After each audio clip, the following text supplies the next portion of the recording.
रघुनंदन राघव राम हरे, सीता राम हरे, सीता राम हरे।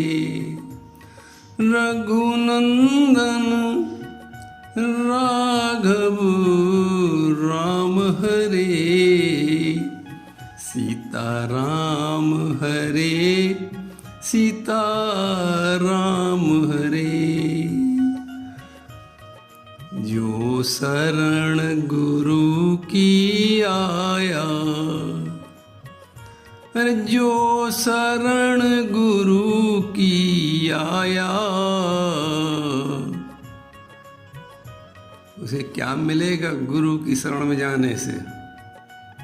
जो शरण गुरु की आया, उसका ये लोक सुखी, परलोक सुखी। यह लोक सुखी, परलोक सुखी। अरे जिसने गुरु ज्ञान पचाया, उसका ये लोक सुखी, परलोक सुखी। यह लोक सुखी,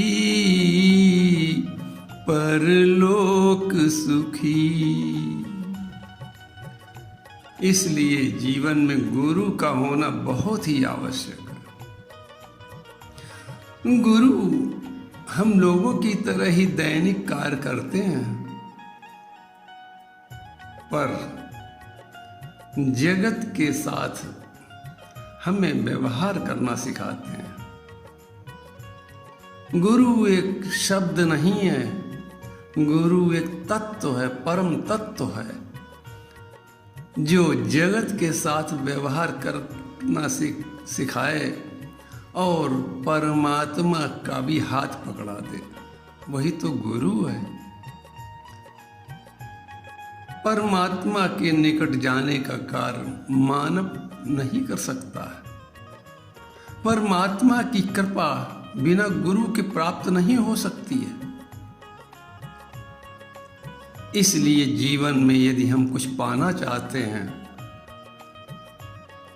तो गुरु की बहुत आवश्यकता है, और जीवन के अंत में भी गुरु की बहुत आवश्यकता है, क्योंकि गुरु ही एक ऐसा तत्व है जो हमें इस लोक में भी सारे सुख प्रदान करता है और अंत में हमें हमारा परलोक भी सुधार देता है।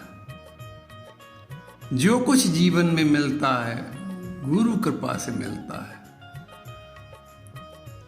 गुरु ईश्वर की बनाई सृष्टि को बहुत सुंदर बनाने का उपदेश करता है, जिससे समाज में प्रेम का वातावरण पैदा होता है। इसलिए गुरु की बहुत जीवन में आवश्यकता है। अब देखें, अयोध्या के महाराज दशरथ, जिनके पास सब कुछ था, उन्होंने महारानी कौशल्या के साथ विवाह किया, लेकिन कोई संतान नहीं हुई, वंश नहीं आगे बढ़ा। महारानी कैकेयी सुमित्रा के साथ विवाह हुआ, लेकिन कोई संतान नहीं हुई, वंश वृद्धि नहीं हो पाई। बड़े चिंतित रहने लगे कि आखिर हमारे बाद इस राज्य को कौन संभालेगा, हमारी प्रजा को कौन सुख देगा। अतः गुरु वशिष्ठ की चरणों में पहुंचे और प्रार्थना की, तो वशिष्ठ जी उनका समाधान करते हुए, उनको सांत्वना देते हुए कहते हैं कि धरऊ धीर। अरे राजन, तुम तो अभी तक आए ही नहीं हमारे पास, अब आए हो तो गुरु कृपा तुम्हारे साथ है। वशिष्ठ जी क्या कहते हैं कि धरऊ धीर घबराओ नहीं, परेशान न हो, दुखी मत हो, मन में ग्लानि मत लाओ। धरऊ धीर,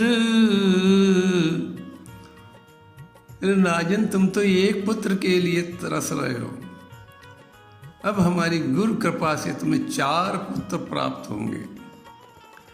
धरऊ धीर,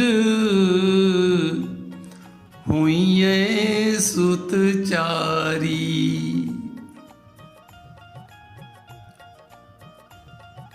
और वशिष्ठ जी ने श्रृंगी ऋषि को बुलाया और उनसे यज्ञ कराया, जिसके फलस्वरूप 4 पुत्र महाराज दशरथ को प्राप्त हुए। श्रृंगी ऋषि वशिष्ठ बुलावा, किसने बुलाया? वशिष्ठ जी ने, गुरु जी ने बुलाया। ये गुरु कृपा प्रारंभ हो रही महाराज दशरथ पर।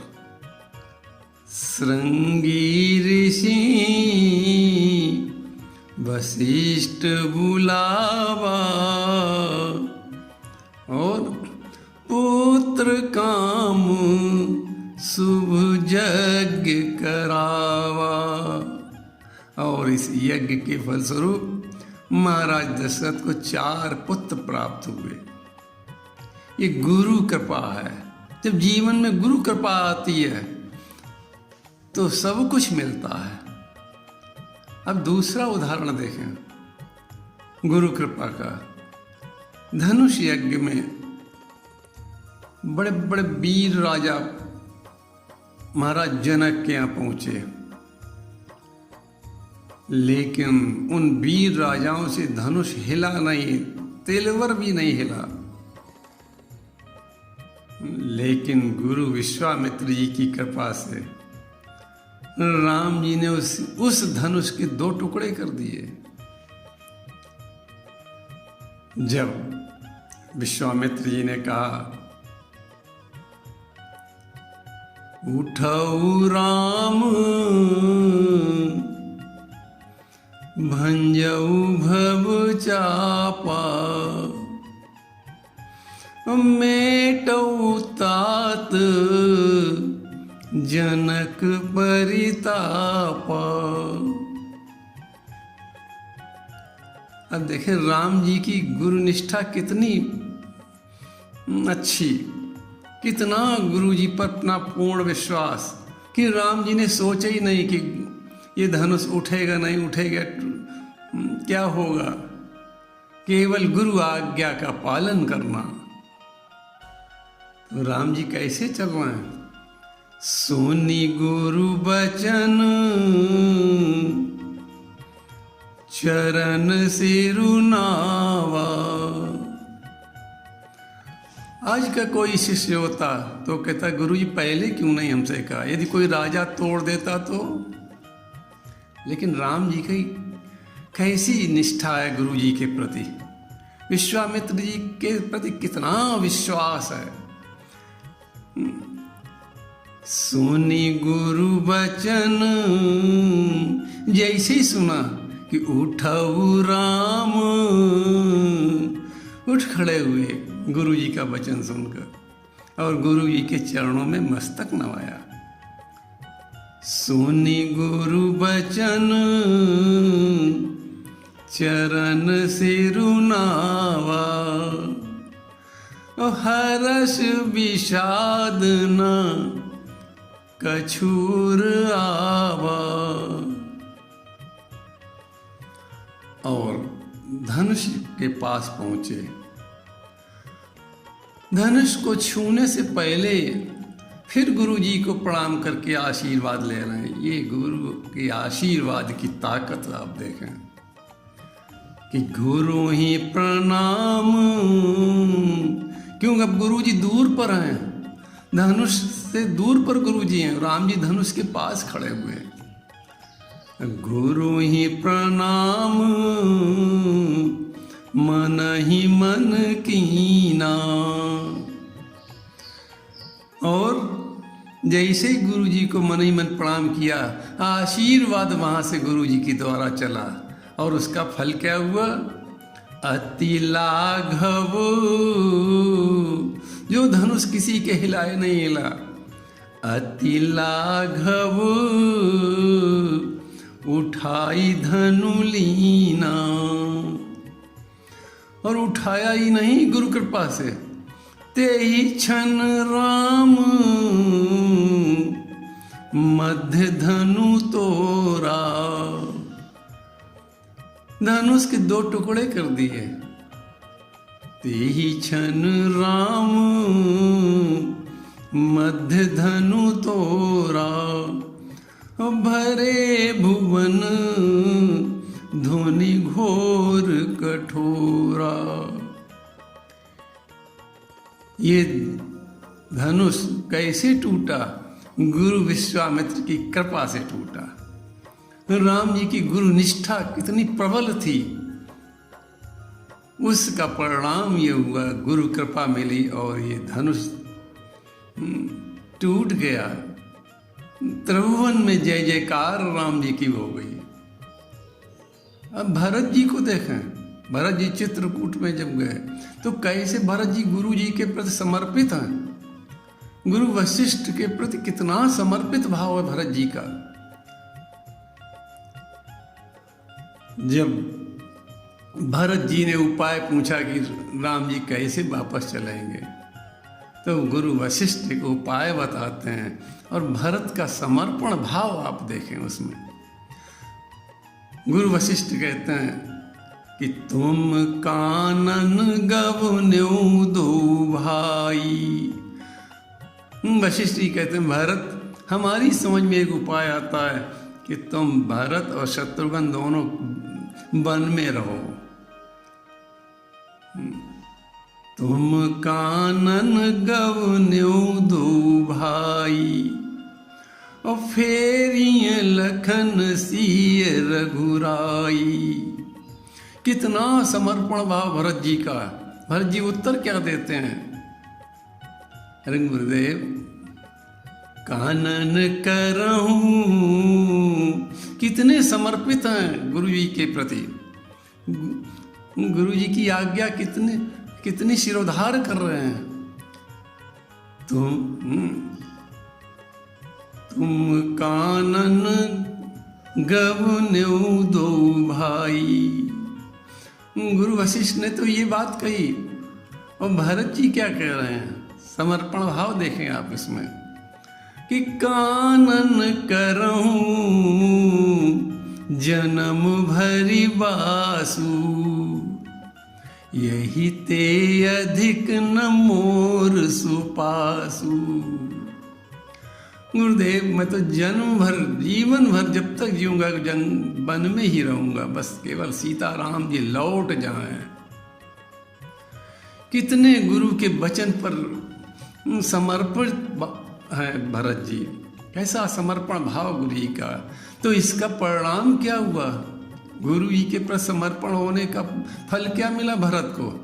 जो चरण पादुका किसी को नहीं मिली। राम जी के चरण तो बहुत लोगों को मिले, लेकिन चरण पादुका केवल भरत को मिली। आप कहेंगे चरण और चरण पादुका में अंतर क्या है? बहुत बड़ा अंतर है। अरे चरण पादुका तो वो है जो परमात्मा का भी भार सहन करती है। परमात्मा का सारा भार चरण पादुका ही पर तो होता है। तो कितनी महत्वपूर्ण, परमात्मा के चरणों से कितना ऊंचा स्थान है चरण पादुका का। वो भरत को मिली गुरु के प्रति समर्पित भाव से। तीसरा उदाहरण आप देखें पार्वती जी का। ये पार्वती की गुरु निष्ठा कितनी श्रेष्ठ है। पार्वती जी तो गुरु निष्ठा की श्रेष्ठ उदाहरण है। नारद जी को गुरु माना, और नारद जी को गुरु मानकर पार्वती जी ने तप किया शिव जी को पाने के लिए। तो सप्त ऋषि आए और पार्वती से आकर कहा, अरे तुम जिन नारद की बात मानकर तप कर रही हो शिव जी को पाने के लिए, वो शिव जी हैं कैसे? कि महादेव अवगुण भवन। अरे अवगुणों के भंडार हैं वो शिव जी। तुमने नारद की बात मानकर ऐसे अवगुण से भरे हुए शिव जी का वर्ण करने के लिए तप कर रही हो। अरे हम तो तुम्हें गुणों के धाम का एक वर है वो बताते हैं कि विष्णु सकल गुण धाम। हमारी बात मानकर गुणों के धाम विष्णु उनके लिए तप करो कि महादेव अवगुण भवन विष्णु सकल गुण धाम। लेकिन पार्वती जी क्या कहती हैं? पार्वती जी कहती ठीक है, आपकी बात जो कुछ है वो ठीक है, लेकिन हमने तो गुरु जी की बात स्वीकार कर ली है। यदि पहले आप हमें मिल गए होते तो आपको गुरु मान लेती हम। जो तुम मिलते हो प्रथम मुनीसा, तो सुनते हो सिख तुम्हारी धरी सीसा। लेकिन अब तो हमने नारद जी को गुरु बना लिया है। गुरु की वचन को हम नहीं टाल सकती हैं। गुरु के वचनों पर हमें अटूट विश्वास है। श्री तजहु न नारद, पार्वती कह रही सप्तऋषियों से कि तजहु न नारद कर उपदेशु। हम अपने गुरु नारद का वचन नहीं छोड़ सकती हैं। हमें तो गुरु जी पर अटूट विश्वास है, श्रद्धा है, प्रबल श्रद्धा है हमारी गुरु जी पर। तजहु, पार्वती कह रहे हैं कि तजहु न नारद कर उपदेशु।